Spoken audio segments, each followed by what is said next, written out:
Welcome to tasty cook. இன்றைக்கி நம்ம வீடியோவில் பார்க்க போகிறது அருமையான ஒரு பட்டாணி கிரேவி ரெசிபி தாங்க இன்றைக்கி நம்ம பார்க்க போகிறோம். இது பிகினர்ஸ் கூட டக்குன்னு செஞ்சிடலாங்க. ஒரு பிரேக்ஃபாஸ்ட்டுக்குனாலும் சரி, ஒரு டின்னருக்குனாலும் சரி, ரொம்ப ஈஸியான ரெசிபி தாங்க பட்டாணி கிரேவி. இது சப்பாத்தி, தோசைக்கு, அப்பத்துக்கு, இடியாப்பத்துக்கு இப்படியே நம்ம சொல்லிக்கிட்டே போகலாங்க. எல்லாத்துக்கும் நல்ல மேட்ச் ஆகிற மாதிரி ஒரு பட்டாணி கிரேவி தான் நம்ம பார்க்க போகிறோம். நான் இன்றைக்கி எடுத்துருக்கு அரிசி சப்பாத்தி தான் நான் போட்டு எடுத்துருக்கேங்க. அதுக்கு மேட்சாகவும் நல்லாயிருக்கும். இப்போ வாங்க வீடியோக்குள்ளே போயிடலாம். வீடியோக்குள்ளே போகிறதுக்கு முன்னாடி என்னுடைய சேனலை நீங்கள் இப்போ தான் ஃபஸ்ட் டைமாக பார்க்குறீங்கன்னா டேஸ்டி குக்கை சப்ஸ்கிரைப் பண்ணிக்கோங்க. கூடவே இருக்கிற பெல் ஐக்கானையும் ப்ரெஸ் பண்ணிக்கோங்க. அப்போ நான் போடுற புதிய வீடியோ நோட்டிஃபிகேஷன் வரும். நீங்கள் என்னுடைய வீடியோவை பார்க்கலாம். நிறைய வீடியோ போட்டிருக்கேன், பாருங்கள். வீடியோலாம் பிடிச்சிருந்தா சேனலை சப்ஸ்கிரைப் பண்ணி வச்சுக்கோங்க. இப்போ தான் என் சேனலை ஃபஸ்ட் டைமாக பார்க்கணுன்னாலும் சப்ஸ்கிரைப் பண்ணி வச்சுக்கோங்க. இப்போ பச்சை பட்டாணி ஊற போட்டு 8 மணி நேரமாக எடுத்துருக்கேங்க. இப்போ இதை நம்ம ஒரு குக்கரில் சேர்த்துக்கலாம். சேர்த்துட்டு பட்டாணி முங்குற அளவுக்கு தண்ணி சேர்த்துக்குங்க.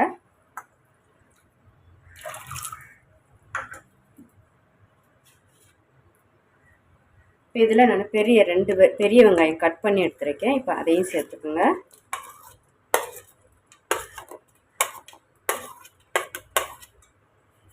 பொடியாக நறுக்குன்னா பூண்டு கொஞ்சமாக இடித்து வச்சுருக்கேன். பூண்டு, இஞ்சியும், காரத்துக்கு மிளகாய்,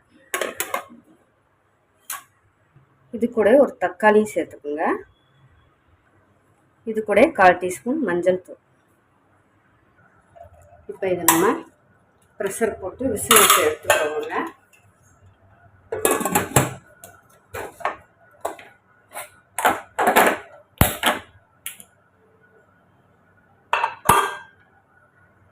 இப்போ பட்டாணி வேக வச்சு எடுத்தாச்சு. இப்போ நம்ம ஒரு கடாய் வச்சுருக்கோம். அதில் இப்போ எண்ணெய் சேர்த்துக்கலாம்.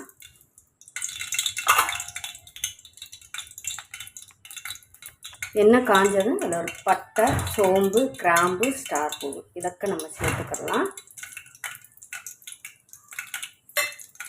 சேர்த்துட்டு இதில் சிம்மில் போட்டுக்கோங்க. இப்போ இதில் நான் சிக்கன் மசாலா 2 ஸ்பூன், மஞ்சள் தூள் 1/4 டீஸ்பூன், கரம் மசாலா, மல்லிப்பொடி 2 ஸ்பூன் எடுத்துருக்கேன், மிளகாத்தூள் காரத்துக்கு. இப்போ அதை நம்ம சேர்த்துக்கலாம். சிம்மில் போட்டுக்கோங்க. பொடி போடும்போது இல்லைன்னா நமக்கு கருகிரும், டேஸ்ட்டு மாறிடும். லைட்டாக ஒரு 2 நிமிஷம் நம்ம எண்ணெயில் வதக்கி எடுத்துக்கலாம்.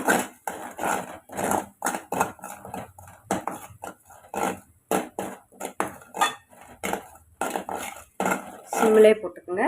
இப்போ நம்ம மசாலா ரெடி ஆகிடுச்சு. இப்போ நம்ம வேக வச்ச பட்டாணியும் சேர்த்துக்கலாம்.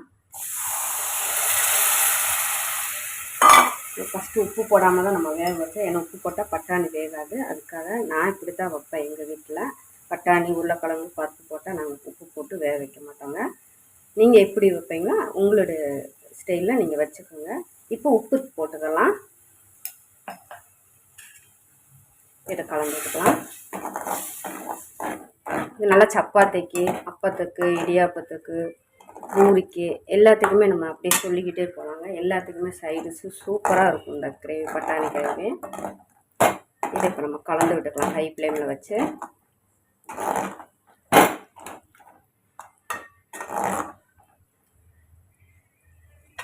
ஒரு கொதி வந்துருச்சுங்க. ஒரு 5 நிமிஷம் நம்ம சிம்மில் போட்டு எடுத்துக்கிடுவோம், மூடி போட்டு. இப்போ இது நம்ம 5 நிமிஷம் ஆயிடுச்சுங்க. ஓகேங்களா?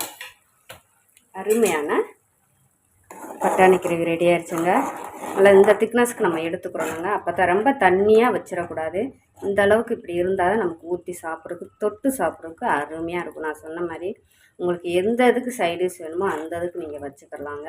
அருமையாக இருக்குங்க. ட்ரை பண்ணி பாருங்கள்.